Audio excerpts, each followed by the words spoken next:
안녕하세요. 저는 30대 중반을 넘어가고 있는 여자입니다. 평소 유튜브라고는 관심도 없던 저인데 어느 날 친구가 여기에 저랑 비슷한 사연이 많다고 소개해 주더라고요. 그래서 처음엔 설문하는 마음으로 채널을 찾은 저는 날밤 새워 사연들을 들었답니다. 사연 하나하나에 많은 공감과 답답함, 그리고 통쾌함을 느끼며 피곤한 줄도 모르고 들었네요. 그러다 문득 내가 겪은 얘기도 사연으로 적어보고 싶다는 생각이 들었어요. 그래서 용기를 내 사연을 보내니 부족하더라도 많은 이해 부탁드리며 이야기를 시작해 볼게요. 저와 남편은 맞선으로 만난 사이였어요. 너 이번에 잘하고 와야 한다. 의사야 의사. 집은 좀 볼 거 없어도 직업이 좋잖니. 네 아빠 알지?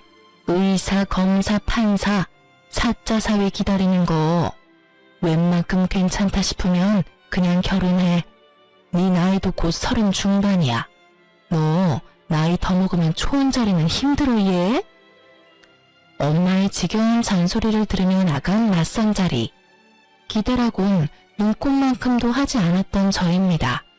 사실 무슨 기대감이 있겠어요? 조건 맞춰 하는 맞선, 그렇고 그런 대화나 하다 끝나겠구나 싶었어요. 그런데 기대가 너무 없었던 탓일까요? 생각보다 괜찮은 남편의 모습에 호감이 확 생기더군요. 좋은 예감 속에 시작된 맞선은 즐거웠어요. 대화도 잘 통하고요. 남편도 그렇게 느꼈는지 식사가 끝나고 가볍게 술 한잔 어떠냐고 묻더라고요. 전 좋다고 했고 남편은 저를 고급 와인바로 안내하더라고요. 분위기가 좋아서 그런지 와인도 맛있었어요. 저기 괜찮으시다면 결혼을 전제로 진지하게 만나고 싶습니다. 네? 저 사실 맞선 자리가 많았고 앞으로도 많을 겁니다. 근데 지금까지도 그랬고 앞으로도 희선씨같이 대화도 잘 통하고 조건도 맞는 여자 없을 것 같아서요. 그리고 무엇보다 외모가 제 스타일이세요. 들어오시는데 정말 예쁘시다고 생각했습니다. 서두르는 감이 있다 생각하시겠지만 그래도 제 입장에선 희선씨 놓치고 싶지 않네요. 희선씨도 괜찮으시다면 결혼을 전제로 만나다 결혼을 하고 싶습니다. 첫 만남에 결혼을 권하는 이 남자. 남들은 어떻게 생각할지 몰라도 저는 좋았어요. 거듭된 맞선에 지칠 대로 지쳐있기도 했고 어차피 조건 맞춰서 해야 하는 결혼, 남편처럼 잘 맞는 사람을 만날 수 있을까 하는 생각이 들었어요. 그리고 결혼을 전제로 만나보는 것이지 당장 결혼을 하는 것도 아니니 손해볼 것도 없다는 생각이 들기도 했고요. 저의 승낙에 저희는 진지하게 만나보기 시작했고 그와의 짧은 연애는 생각보다 더 좋았습니다. 섬세하고 다정한 남편은 저에게도 잘했지만 저희 부모님께도 잘했습니다. 그런 남편의 모습에 저는 결혼을 마음먹었고 만난 지 4개월이 되었을 때 결혼 준비를 시작했습니다. 준비 과정도 순조로웠어요. 당연했죠. 원하는 자리, 원하는 평수의 상가를 매입해 병원 개원 준비도 시작했고 40평대 아파트, 외제차까지 그 모든 것을 저희 부모님이 해주셨으니까요. 사전에 약속된 사항이라 저도 대수롭지 않게 생각했어요. 모든 것을 시어머니의 권유대로 공동명의로 진행할 때도 저는 그러려니 했습니다.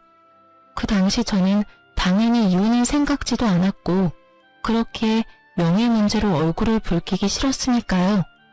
그런 제 호의가 만만해 보였던 걸까요?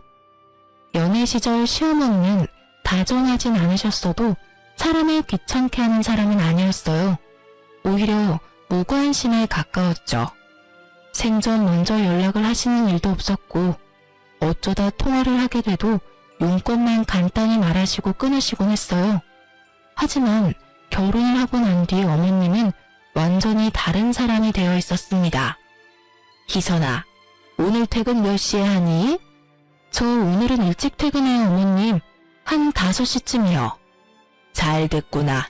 퇴근하고 집에 좀 들르거라. 온 김에 저녁도 같이 먹고. 아, 네 어머님.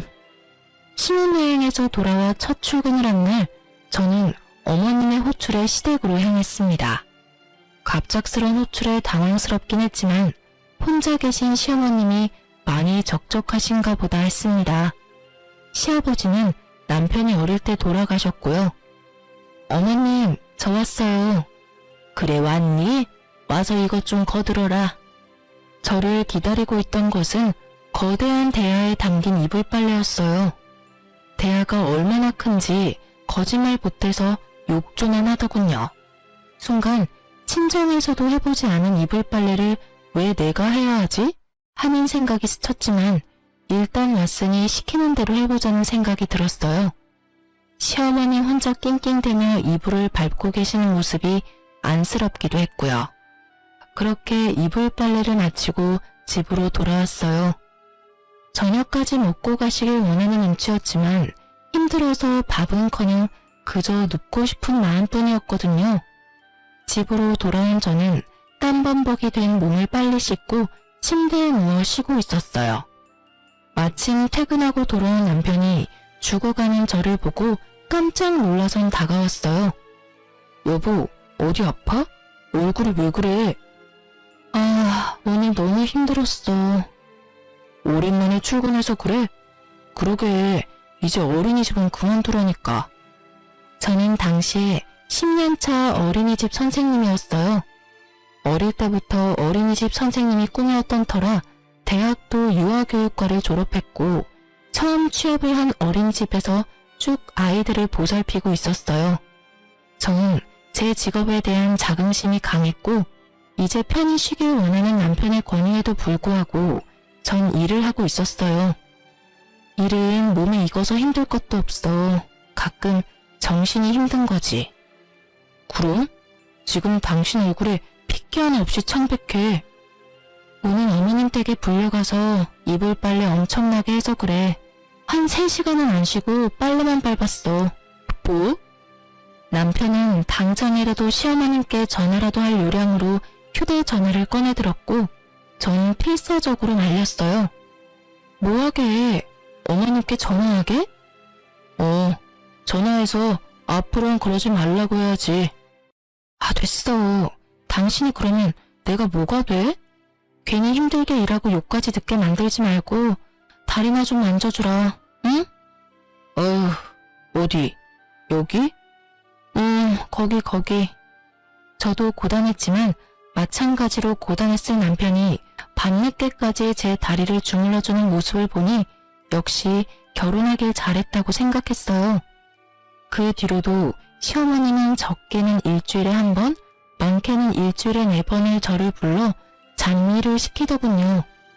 오로지 제 편인 남편이 있었지만 병원이 바빠지면서 코피까지 쏟으며 열심히 하는 남편에게 괜히 이런 일로 신경 쓰이게 만들고 싶지 않았어요. 그래서 저는 시댁으로 도우미를 불러들였어요. 나이 많으신 어머님이 스스로 하셔라 말할 수도 없는 노릇이고 그렇다고 저도 더는 식모짓을 하기 싫으니 어쩌겠어요. 그냥 일주일에 3번 일단 한 달 방문으로 예약하고 결제까지 끝내버렸어요. 이선아, 고맙다. 내가 며느리 덕분에 이런 호강을 다 누려보는구나. 집에 먼지 한 톨 없이 반짝반짝 아주 모델하우스가 다름없구나. 마음에 드신다니 다행이에요. 그럼 아범 시간 빌 때 한번 찾아뵐게요. 시어머님 반응도 나쁘지 않았고요. 저는 오랜만에 주어진 자유에 그간 쌓였던 피로를 풀며 아주 평화로운 시간을 보내고 있었어요. 하지만 그 평화는 오래가지 않았죠. 여보, 300만 원 결제, 이거 뭐야? 아, 그거? 어머님 댁에 도우미 보내드렸어. 한 달치 선불로 결제했거든. 뭐? 당신이 급한 일 있으면 쓰라고 준 카드로 결제했어. 어머님이 하루가 멀다고 불러서 이 일 저 일 시키시는데 도저히 안 되겠더라고. 그렇다고 전 못해요. 어머님이 다 하세요. 이럴 순 없잖아. 그래서 당신 카드로 결제했어. 어머니 당신 집에 쓴 돈인데 아까워? 아니야. 네, 저는 도우미분 급여를 남편 카드로 결제했어요. 친정의 돈이 많을 뿐이지 제 월급은 많지 않았고 시댁 일인데 굳이 제 쥐꼬리 같은 월급을 쓸 필요는 없잖아요. 이럴 때 쓰려고 코피 쏟아가면서 일하는 거 아니겠어요? 당황하는 남편을 보며 이건 좀 심한가? 하는 생각이 들었지만 시어머님의 행동으로 봤을 때 이대로 뒀다간 저를 종부리듯 부려먹을 것이 자명했기에 저는 더 당당하게 나가기로 했습니다. 다음날 남편에게 이러한 사실을 전해들은 시어머니가 노발대발하며 전화하셨더라고요. 예, 넌 생각이 있니 없니? 하나밖에 없는 내 의사 아들이 밤낮 없이 피땀 흘려 버는 돈으로 사람을 보내? 넌 친정에서 그렇게 가르쳤니? 남편 돈으로 사치하면서 그렇게 살라고 가르쳤어? 네, 어머님. 저희 친정에선 이렇게 가르쳤어요. 뭐? 저희 친정에선 작은 일에 괜히 힘들이지 말고 돈으로 해결할 수 있으면 돈으로 해결하는 것이 가장 현명하다. 이렇게 가르쳤어요.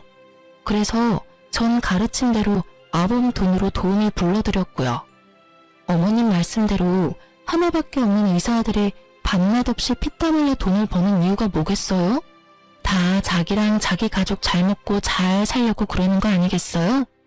자기야 좋은 차, 좋은 집, 병원 원장까지 됐으니 그 정도면 성공했고 나머진 어머님하고 저뿐인데 어머님은 집안일이 힘드시고 저는 그런 어머님을 돕느라 힘이 드니 어쩌겠어요? 어머님께 일어난 일은 돈으로 해결이 가능하고 마침 의사들은 돈을 잘 버니 돈으로 쉽게 해결하는 수밖에요. 그리고 어머님도 좋아하셨으면서 왜 이제 와서 이러세요? 설마 제 돈은 안 아까우시고 아들 돈은 아까워서 이러시는 거 아니시죠? 그럴 리가 있니? 생각보다 금액이 너무 커서 그래. 300만 원이 누구 집의 이름도 아니고 그냥 네가 와서 슬쩍슬쩍 도와주면 되는 것을. 어머님, 슬쩍슬쩍 아니고요. 저 진짜 힘들었어요. 어머님도 힘드셔서 저 부르셨으면서. 이왕 결제한 거니까 그냥 이번 달은 즐기시고요. 정 부담 드시면 다음 달부턴 일주일에 한 번만 오시는 걸로 할게요. 아니다.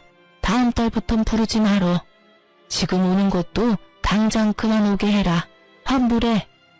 그래요? 그럼 환불이 가능한지 한번 알아볼게요. 근데 어머님, 저 예전처럼 자주 가서 못 도와드려요. 저도 이제 일이 바빠져서. 그러지 말고 그냥 도우미분 도움 받으세요.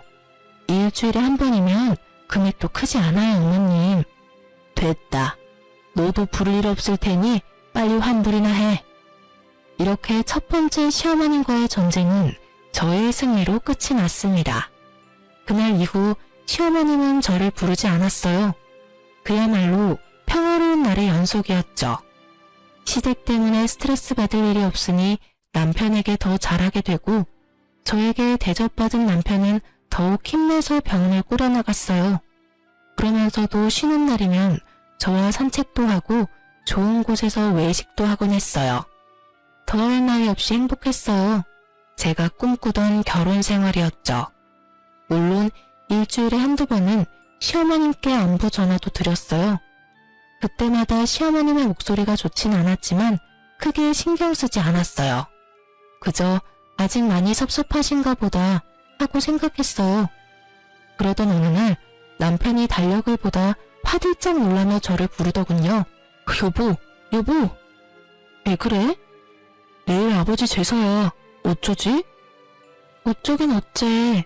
마침 나도 내일 연차니까 가서 준비하면 되지. 나 내일 VIP 상담 있어. 아마 바로 시술 진행하지 싶은데. 그게 말이 좋아야 시술이지. 수술 시간만큼 걸려서 늦지 싶어. 어쩔 수 없지 뭐. 나라도 가서 해야지. 힘들 텐데. 내가 최대한 빨리 끝내고 갈게. 그래, 알겠어. 시집 오고 처음으로 지내는 아버님 제사이기에 저에게도 의미가 컸어요.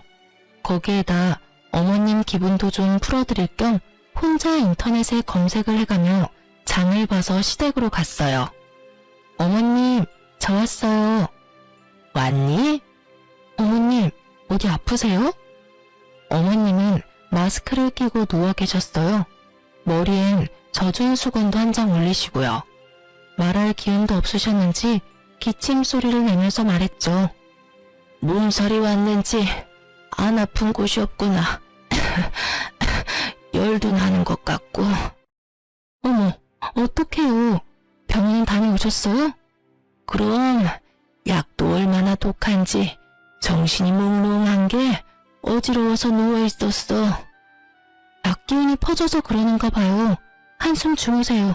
음식은 제가 어떻게든 해볼게요. 네가 할 수 있겠니? 최선을 다해볼게요. 어제 남편과 통화할 때까지만 해도 멀쩡하던 사람이 갑자기 아프다니 의심쩍은 부분이 있었지만 본인이 아프다니 어쩌겠어요? 저는 얼른 음식을 준비하기 시작했어요. 처음 해보는 제사 음식이지만 친정에서 어깨너머로 본 것이 도움이 되더군요. 대충 순서는 알고 있으니 크게 우왕좌왕할 일도 없었고요. 그런데 계속해서 일어섰다 앉았다 해서 그런가 배가 자꾸 아프더라고요. 화장실 가고 싶은 배가 아니라 꼭 생리통같이 아랫배가 콕콕 쑤시는 느낌이요. 콕콕 쑤시던 배는 어느새 쿡쿡의 강도가 되었고 전 어떻게 음식을 다 만들었는지 모르겠어요. 어머님은 코를 골며 주무시다가 제가 음식을 다 만들고 뒷정리까지 마치니 그제야 자리에서 일어나셔서 제가 만든 음식을 둘러보시더라고요. 뭐 처음 치곤 잘했네. 우리 아들도 곧 온다고 하니 우리가 상을 차려놓자꾸나. 우리 아들 오면 바로 시작할 수 있게. 그렇게 전 어머님을 도와 제사상을 차렸어요. 차리는 와중에 집에 들어선 남편이 제 얼굴을 보고 화들짝 놀래더라고요. 여보, 어디 아파? 어? 왜? 얼굴에 핏기 하나 없어. 이러다 진짜 쓰러지겠다. 얼른 가서 좀 누워. 어머니는 이 사람 이렇게 될 때까지 뭐 하셨어요? 이 사람 얼굴 좀 보세요. 아까까진 괜찮았는데 갑자기 왜 그러니 너? 사실 아까부터 배가 좀 아파서요. 나머지 좀 부탁해. 나 당신 방 가서 좀 누워있을게. 걱정하지 말고 얼른 가서 쉬어. 저는 시어머님의 궁시렁대는 소리가 들려왔지만 그 말에 신경 쓸 겨를이 없었어요. 점점 고통이 심해지고 있었거든요. 전 총각된 남편이 쓰던 방으로 가 침대에 몸을 뉘었어요. 곧 괜찮아지겠지 했던 고통은 점점 심해지고 견딜 수 없는 고통에 앓는 소리가 입 밖으로 절로 튀어나오더라고요. 어느새 제사를 끝낸 남편이 제 곁으로 와서 걱정스러운 눈빛으로 저를 보고 있었어요. 여보, 괜찮아? 아니, 안 괜찮아. 다 끝났지? 얼른 병원 가자. 나 진짜 죽을 것만 같아. 더는 못 참겠다며 몸을 일으키는 순간 아래쪽에서 울컥한 느낌과 함께 참을 수 없는 고통이 느껴졌어요. 여보, 왜 그래? 여보, 이거 피 아니야? 제 발밑으로 피가 흘러내리고 있었어요.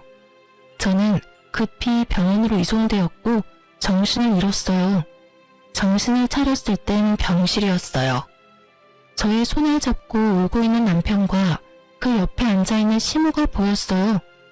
저는 몰려오는 졸음에 다시 눈을 감았어요.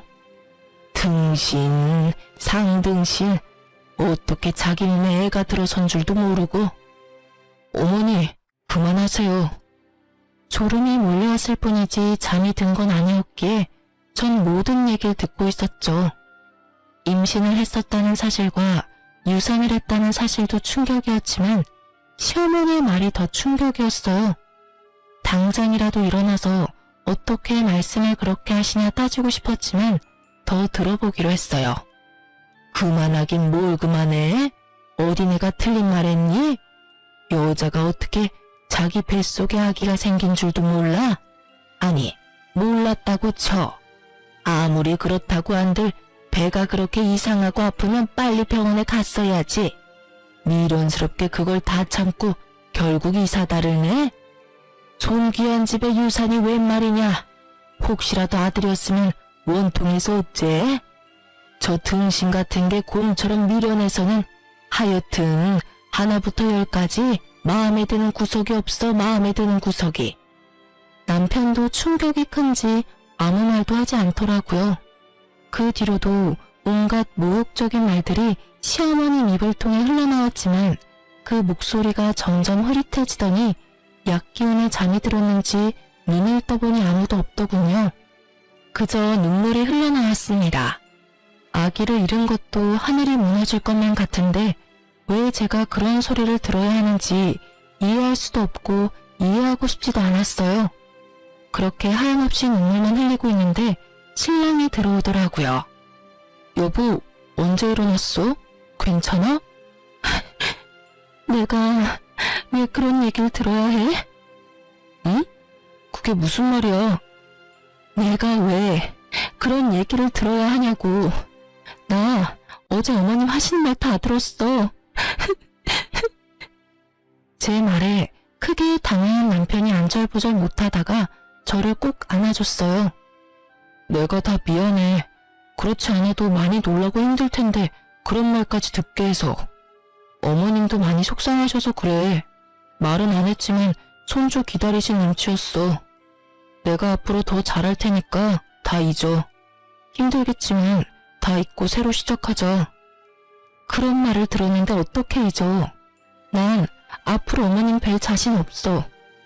그래, 당신 맘 풀릴 때까지 안 봐도 돼. 당신 하고 싶은 대로 다 해도 되니까 마음 풀어, 응?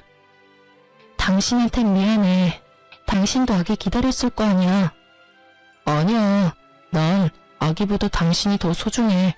그러니까 난 신경 쓰지 말고 당신이나 신경 써. 알겠어.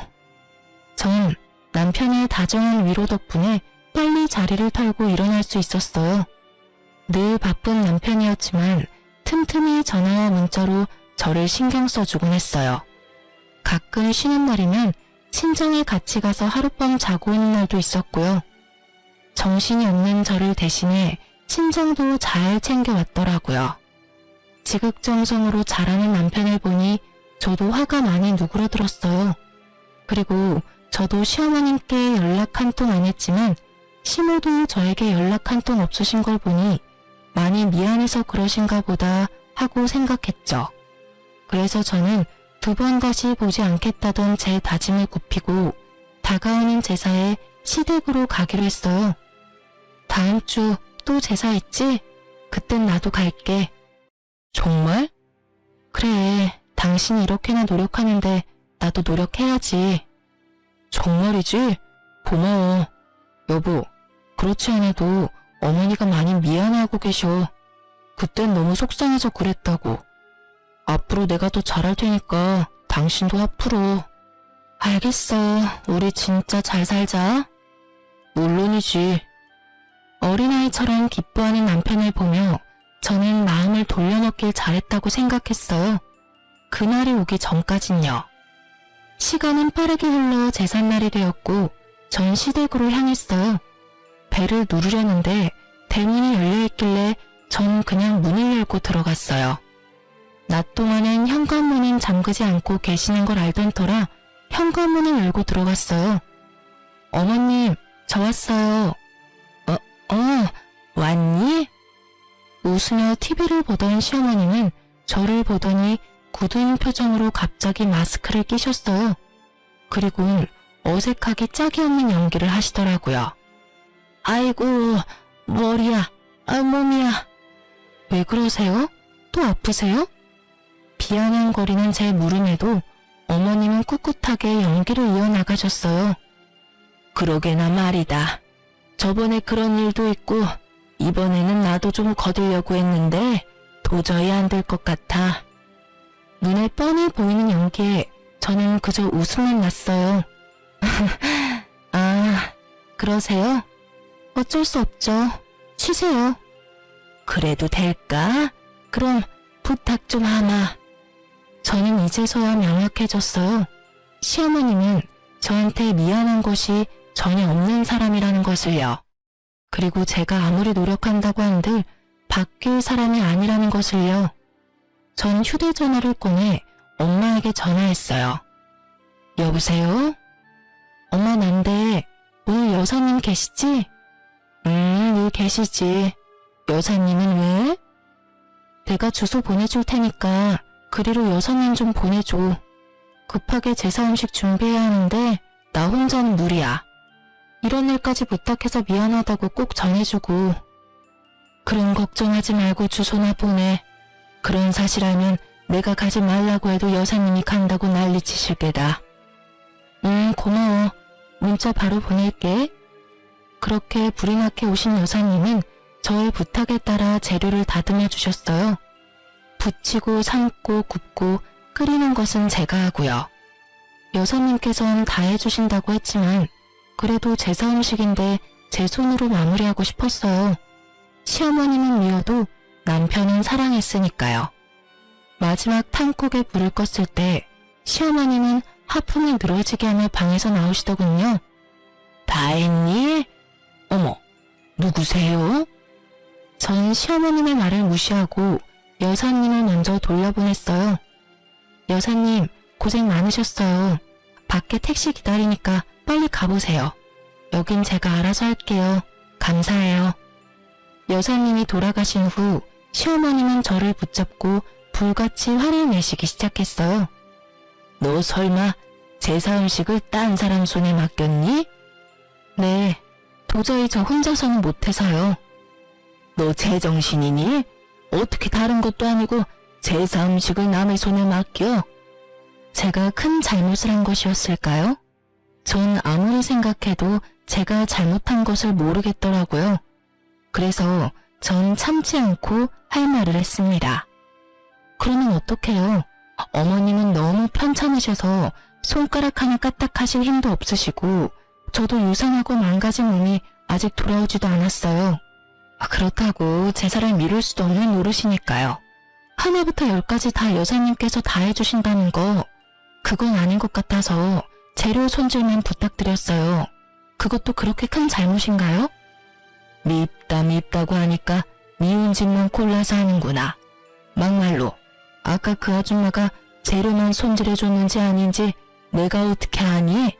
그리고 유산한 게 자랑이니? 그리고 유산을 왜 하니 도대체? 유산을 왜 하냐니? 어머님, 진작 모르셔서 하시는 말씀이세요? 그래? 난 정말 모르겠구나. 네가 무리했다면 뭐 얼마나 했다고. 말이 나왔으니까 하는 말인데 우리 때는 그보다 더한 일하고도 애만 잘 나왔다. 너 몸에 무슨 문제라도 있는 거 아니니? 아니지. 몸보다는 머리에 문제가 있을 수도 있겠구나. 그러니까 애가 떨어지는데도 모르고 등신같이 그러고 있지. 보아하니 가정교육도 엉망에다가 직업도 별로야. 그렇다고 성격이 좋아서 고분고분한 맛이라도 있길 하나. 넌 무슨 자신감으로 우리 아들같이 잘난 의사한테 시집왔니? 애초에 너같이 멍청한 애랑 잘난 우리 아들이랑 결혼시키는 것도 아니었는데 누굴 탓하겠니? 내가 맘이 너무 약해서 너 같은 걸 며느리라고 참고 산다 살아. 시어머님 말씀을 듣고 있자니 어이없어 웃음만 나오더라고요. 무슨 부귀영화를 누리겠다고 아직 좋지도 않은 몸을 이끌고 와서 여사님께 민폐까지 끼쳐가는 음식을 해댔는지 참 시어머님 말처럼 제가 등신이었더라고요. 그래서 전 더는 등신같이 굴지 않기 위해 제가 만든 음식을 큰 통에 다 담았어요. 너 뭐하니? 어머님 말씀대로 제가 참 등신이었네요. 그래서 이제 그렇게 안 살려고요. 이 음식은 제가 다 가져갈게요. 어머님 말씀대로 누가 만들었는지 알지도 못하는 음식 제사상에 올릴 수 없잖아요. 이건 제가 다 가져갈 테니까 음식 준비는 어머님이 알아서 하세요. 뭐라고? 그리고 이 등신 같은 미련한 며느리는 이만 가볼게요. 전 어머님이 절 이렇게나 미워하고 싫어하시는 줄 모르고 어렵게 마음 돌려왔는데 이제 그딴 짓 하지 않으려고요. 앞으로는 무슨 일이 있어도 찾아오는 일 없을 테니 저한테 연락하지 마세요. 그럼 가볼게요. 저는 그 길로 시댁에서 나와버렸습니다. 뒷좌석에 음식을 싣고 시동을 걸려는 순간 남편에게 전화가 왔어요. 응, 여보. 여보, 어쩌지? 나 오늘 못 갈 것 같아. 응? 당신 할아버지 제사인데 당신이 못 오면 어째? 나 오늘 중요한 VIP 수술 있는데 깜빡했지 뭐야? 어쩌지? 나도 지금 어머님이랑 한바탕 하고 나오는 길이란 말이야. 나도 모르겠으니까 어머님께 전화해. 전화를 끊은 저는 친정으로 가려다 집으로 향했어요. 남편도 못 온다고 하니 간소하게라도 제사를 지내려고요. 제사 그게 뭐라고. 지금 생각하면 저 자신이 참 한심한데 그땐 최소한의 도리라도 하고 싶었어요. 그렇게 저는 집으로 돌아와 혼자 제사를 지내고 잠이 들었어요. 아침에 일어나 보니 당연히 옆에서 자고 있어야 할 남편이 없더라고요. 휴대전화를 확인하니 남편에게 문자가 와 있었어요. 나 수술 이제 끝나서 병원에서 잠시 눈 붙이고 바로 진료 시작하려고. 미안해. 문자 온 시간을 보니 새벽 4시가 넘은 시간. 밤새워 고생했을 남편을 생각하니 안쓰럽더군요. 참 바보 같은 생각이었죠. 왜 의심조차 하지 않았을까요? 아무리 개인 병원이고 VIP 손님이더라도 성형외과에서 그 시간까지 수술할 리가 없는데. 하여튼 전 고생하는 남편을 위해 몸에 좋다는 걸 구해다 열심히도 챙겨 먹였어요. 유산 이후 쉬던 터라 시간이 많기도 했고 시어머니와 그렇게 끝내버린 것이 남편에게 내심 미안하기도 했거든요. 그런데 남편은 점점 바빠졌고 외박하는 날이 잦아졌어요. 여보, 왜 이렇게 외박이 잦아? 아, 우리 병원 이제 야간 근무도 해. 이게 보니까 야간에 시술을 원하는 환자가 많더라고. 미리 말한다는 게 정신이 없어서 깜빡했네. 미안해. 아, 그렇구나. 우리 여보가 고생이 많네.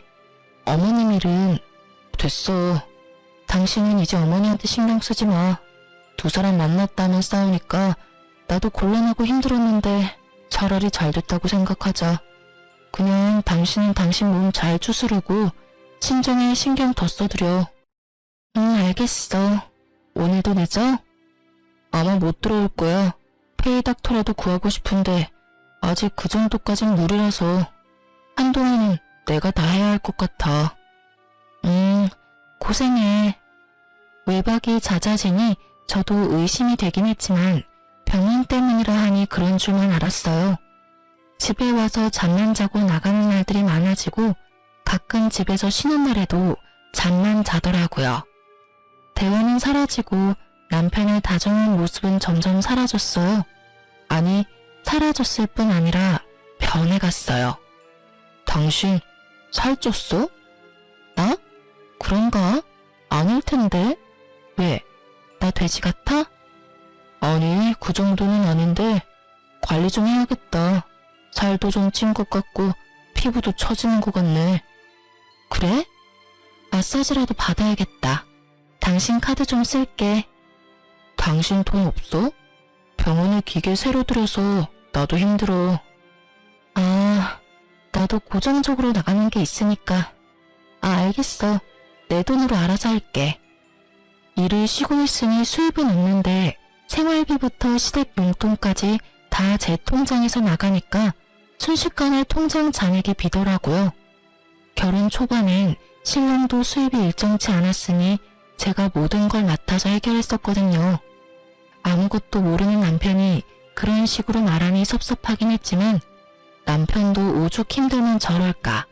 그렇게 남편을 이해하려 했었어요. 그러던 어느 날 엄마에게 전화가 왔어요. 엄마. 요새 박서방 무슨 일 있니? 왜? 무슨 일이라니? 요즘 통 연락도 없고 해서 내가 전화했더니 받지도 않고 혹시나 무슨 일 있나 해서. 아, 요즘 야간 진료도 혼자 도맡아 하느라고 바빠서 그런가 봐. 나도 요즘 얼굴 보기 힘들어. 그랬구나. 어쩐지. 2주에 한 번은 꼭 네 아빠랑 박서방이랑 낚시 다녔는데 요즘은 연락도 없더라고. 네 아빠 내심 섭섭한 눈치였는데 내가 말해줘야겠네. 자위 요즘 엄청 바빠서 그렇다고. 하여튼 네가 병원으로 옷도 좀 챙겨가고 해. 박서방 힘들겠다. 그렇지 않아도 오늘 가보려고 했어. 이틀째 못 들어오고 있어서 옷이라도 주고 오려고. 그래, 너도 몸 잘 챙기고. 사실 그때 어렴풋이 느꼈던 것 같아요. 아, 이 사람이 좀 이상하구나 하고요. 엄마와의 통화가 끝나고 전 미리 챙겨두었던 남편의 옷가지들을 가지고 병원으로 향했어요. 그런데 이게 무슨 일일까요? 병원 불은 꺼져 있고 마침 퇴근하는 간호사들이 나오고 있었어요. 저를 알아본 간호사 한 명이 인사를 건네더라고요. 사모님, 어쩐 일이세요? 원장님 아까 퇴근하셨는데 연락 못 받으셨어요? 아, 지나가는 길에 그냥 잠시 들러봤어요. 근데 혹시 요즘 야간 진료해요? 야간 진료요? 아니요? 저희 야간 진료한대요? 아니, 아는 사람이 새벽까지 하는 야간 진료 병원이 있다길래 혹시나 해서요. 그런 병원도 있어요? 하여튼 저흰 야간 진료 없어요. 그럼 먼저 가볼게요. 네, 고생했어요. 태연한 제 목소리와는 달리 분노에 가득 찬 제 주먹은 부들부들 떨리고 있었어요.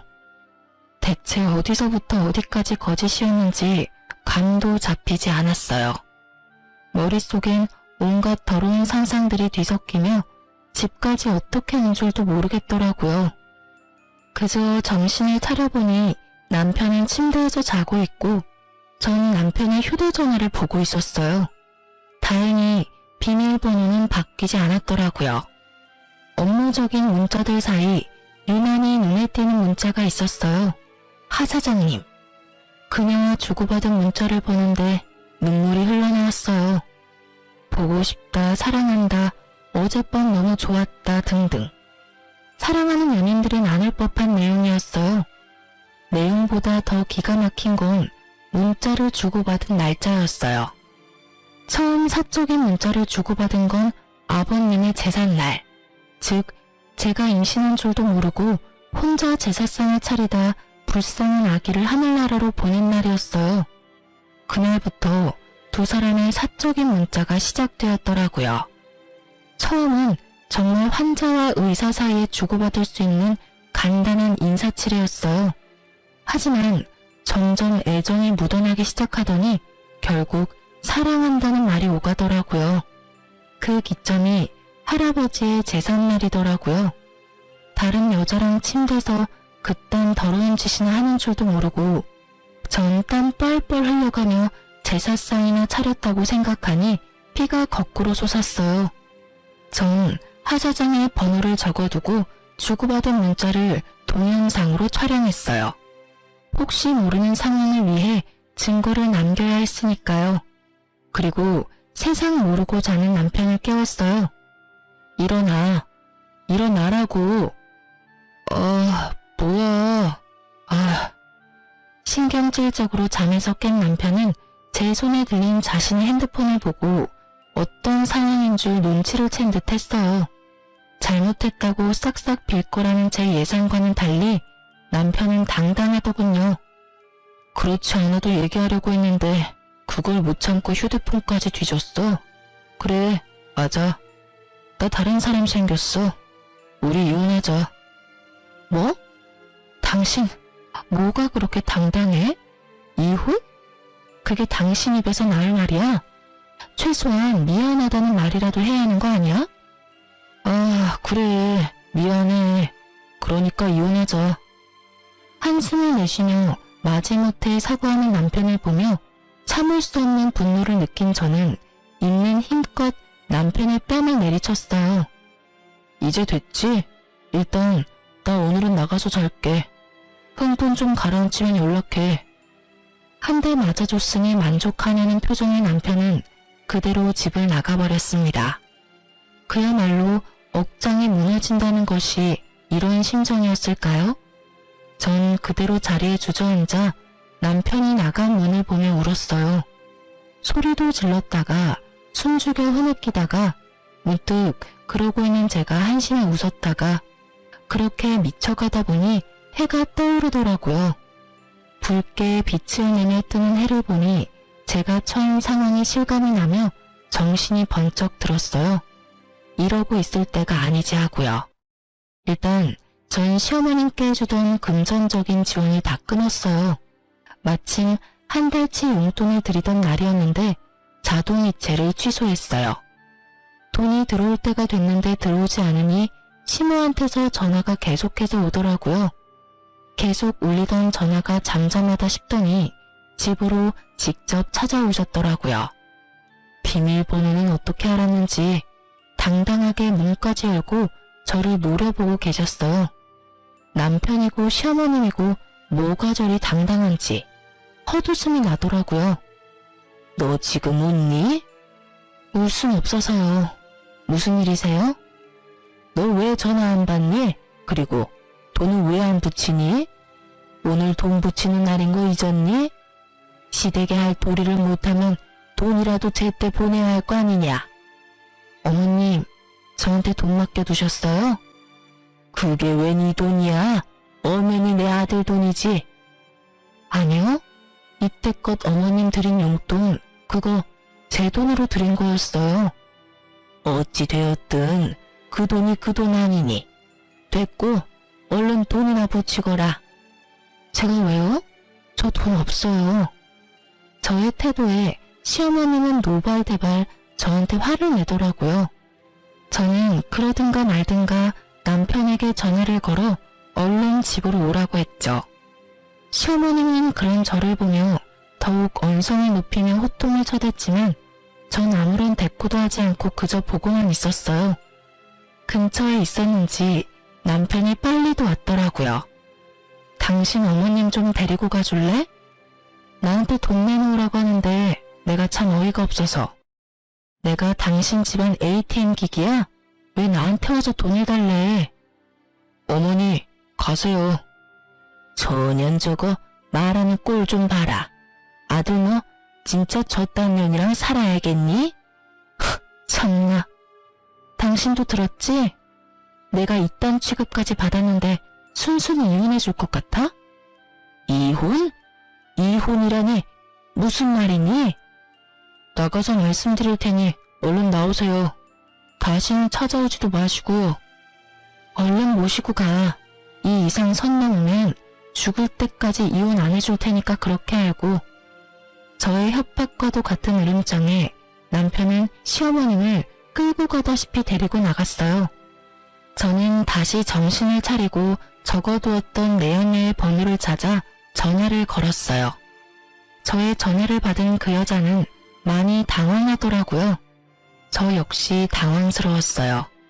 알고 보니 이 여자 엄청난 재력가더라고요.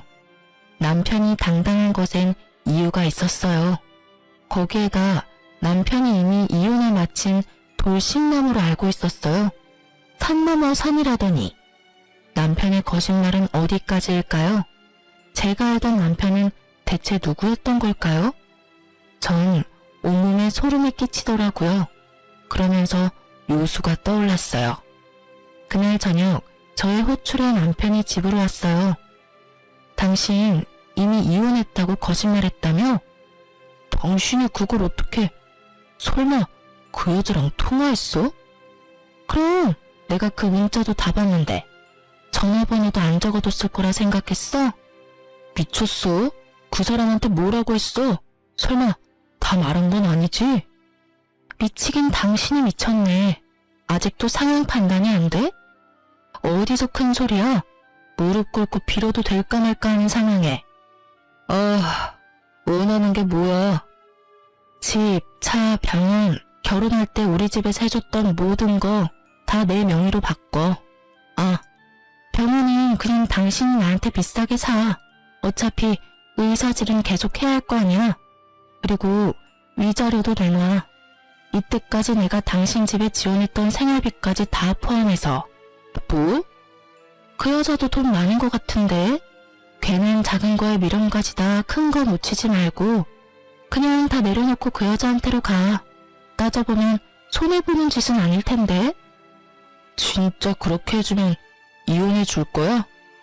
그래, 그까짓 이혼해 줄 테니 내가 원하는 대로 다 해. 그래, 알겠어. 남편이 돌아간 후 저는 기쁨을 주체할 수가 없었어요. 남편의 외도를 알게 된 후 변호사 친구와 만나 상담을 했었어요.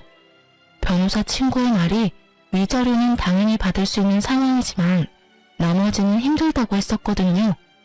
집, 차, 병원 등 공동 명의인 것이 문제였어요. 하지만 전 단 1원도 주고 싶지 않았고 뾰족한 방법이 없었는데 이렇게 쉽게 일이 풀리다니. 마음은 많이 아팠지만 저런 남자와 빨리 이혼하게 된 것도 재산도 다 찾아올 수 있게 된 것도 하늘이 돕는다고 생각하니 웃음이 나더라고요. 그렇게 저의 이혼은 척척 빠르게 진행되었습니다. 유예기간 한 달 동안 전 저보다 더 속상해하시는 부모님을 모시고 여행도 다녀오고 바쁘게 지냈어요. 드디어 기다리고 기다리던 이혼 의사 확인서를 받아 구청에 제출하고 비로소 이혼이 확정되었어요. 이렇게 끝일까요? 아닙니다. 저는 친구에게 전화를 걸어 저의 마지막 복수를 향해 약속 장소로 향했습니다. 약속 장소에 도착하니 제 친구와 결혼을 약속한 남자가 함께 있더라고요. 저는 오랜만에 한껏 꾸민 모습을 뽐내며 친구 커플의 맞은편에 앉았어요. 그리고 천천히 고개를 들어 친구와 친구의 예비 신랑을 보았어요.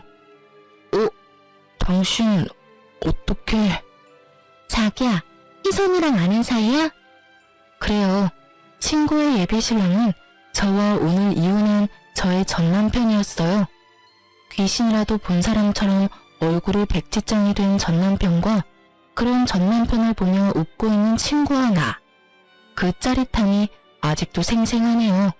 어떻게 된 일이냐고요?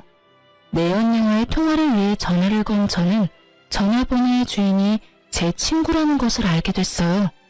그러면서 며칠 전 친구가 사랑하는 남자가 생겼다고 돌싱인데 너무 좋은 사람이라며 결혼하고 싶다고 했던 말이 떠올랐어요. 모든 사실을 안 저는 친구와 통화를 하며 모든 사실을 말해주었고 저희 두 사람은 남편에게 복수하기 위해 계획을 세웠던 거죠. 아니, 아는 사람이랑 많이 닮아서 처음 뵙겠습니다. 어색한 연기를 선보이며 애써 상황을 모면해보려는 전 남편을 보며 저는 소리내서 웃었고 친구는 와인잔에 술을 가득 담아 전 남편의 머리 위에 주르륵 부어버렸어요. 자기야, 이게 무슨 짓이야? 처음 뵙겠습니다. 웃기고 있네. 너 나한테 사기친 거야. 알고는 있니? 확 신고하려다가 그러기엔 내 시간이 아까워서 이 정도라고 끝내는 거니까 다시는 희선이나 내 앞에 얼쩡거리지 마. 알겠어? 친구의 말에 전 남편이 상황 판단이 다른 듯 무슨 말을 하려 했지만 제 친구는 그럴 틈을 주지 않았죠. 뭐하고 있어? 얼른 안 꺼져? 지금이라도 신고해줄까? 친구의 협박에 전 남편은 서둘러 자리를 피하더군요. 걸음아 나 살려라 하고 도망치는 꼴이 얼마나 통쾌하던지 얼마나 크게 웃었나 몰라요. 그렇게 저와 제 친구는 인생을 다 말아먹을 뻔했던 똥차를 보내고 잘 살고 있어요. 어느 날 병원 근처에 볼 일이 있어 지나치는데 간판을 내리고 있더라고요. 무슨 일인가 물어보니 망했더라고요. 뭐 무리하게 대출을 받아서 빚에 허덕이다 결국 빚쟁이 신세가 됐다는 뭐라나. 조건 따져 머리 쓰더니 딱 어울리는 엔딩이다 생각했어요. 그리고 한 달쯤 지났을까요? 부모님 댁에서 밥을 먹고 있는데 전 신우와 전 남편이 거짓골을 하고 찾아왔더라고요. 집에 손님도 있고 해서 그냥 무시했는데 도무지 돌아갈 생각이 없어 보였어요. 가지가지 한다고 쉴 새 없이 배를 누르고 소리를 지르고 난리를 치는 통에 어쩔 수 없이 문을 열어줬어요. 두 사람은 부모님을 보자마자 무릎을 꿇고 빌기 시작했어요. 장인어른, 장모님, 제가 정말 잘못했습니다. 제발 희선이 마음 한 번만 돌려주십시오. 제가 앞으로 진짜 잘하겠습니다. 그래요, 사돈. 사람 인연이 그리 쉽게 끊어진답니까? 부디 넓은 마음으로 한 번만 용서하고 넘어가 주세요. 저도 제 아들도 반성 많이 뭐? 손이 발이 되게 빌던 전시문은 친정에 와 있던 저를 보곤 말을 멈추더라고요. 이윽고 제 옆에 서 있던 남자를 보고선 눈이 뒤집혀서 순식간에 저에게 달려와 제 머리카락을 휘어잡았어요. 그리곤 인정사정 없이 흔들었어요. 야 이년아, 그럼 그렇지. 바람은 네가 펴놓고 누구한테 덮어 씌워? 막장의 끝을 보여주는 시어머님을 멈춰 세운 건 다름 아닌 집에 와 있는 손님 변호사 친구였어요. 친구는 시어머님을 제지하고선 바로 경찰에 신고했어요. 그리고 바로 고소까지 진행했어요. 생각 같아서 합의고 뭐고 해주고 싶지 않았지만 하루가 멀다고 찾아오는 전남편 때문에 다시는 찾아오지 않는다는 각서를 받고 합의를 해줬네요. 그렇게 정말 지긋지긋했던 전남편과 시댁과의 인연이 끝이 났어요. 그리고 전 행복하게 잘 살고 있답니다. 내년에 사랑스러운 아기 엄마가 될 예정이에요. 이혼부터 옆에서 도와주었던 변호사 친구와 가깝게 지내다 시어머니의 사건 덕분에 그 친구가 도저히 안 되겠다며 제 옆에서 저를 지켜주겠다고 하더군요. 저는 시간을 두고 지켜보겠다고 했고 그러던 와중 아기가 찾아와 급하게 결혼했네요. 물론 아기 때문에 결혼한 건 아니고요. 지금은 제가 오래 일했던 어린이집을 인수해 잘 운영해 나가며 지내고 있어요. 개념 상실이었던 전 시댁과는 달리 저를 정말 친딸처럼 아껴주시는 시부모님의 보살핌을 받으면서요. 오늘도 맛있는 거 사주신다고 하셔서 마무리하고 나가보려고 합니다. 제 사연에 답답하기도 하셨겠지만 이만하면 꽤 통쾌한 복수 아닐까요? 여러분께 시원한 사이다가 되었길 바라면서 이만 마무리할게요. 긴 제 사연 들어주셔서 정말 감사합니다.